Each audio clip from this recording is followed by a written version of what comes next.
Chemin faisant, soit qu'il se trouvât suivre ou devancer cette femme, il l'examinait dans tous les détails de sa personne ou de sa mise, afin de déloger le désir absurde et fou qui s'était barricadé dans sa cervelle.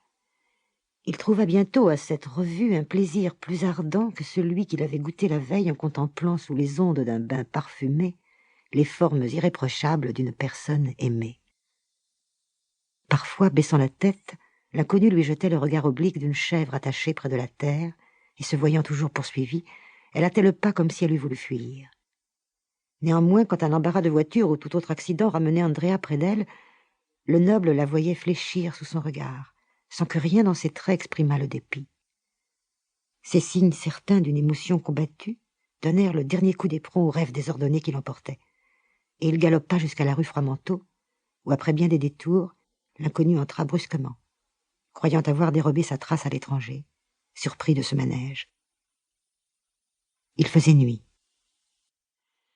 Andrea, qui marchait derrière elle, la vit disparaître dans une des plus sombres allées de cette rue dont le nom lui était inconnu. L'aspect repoussant de la maison où venait d'entrer l'héroïne de son roman lui causa comme une nausée. En reculant d'un pas pour examiner les lieux, il trouva près de lui un homme de mauvaise mine et lui demanda des renseignements.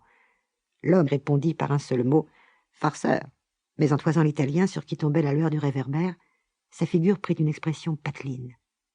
Pour continuer à écouter ce livre audio gratuitement, cliquez sur le lien dans la description et vous pourrez l'écouter en entier sans frais grâce à l'essai de 30 jours d'Audible.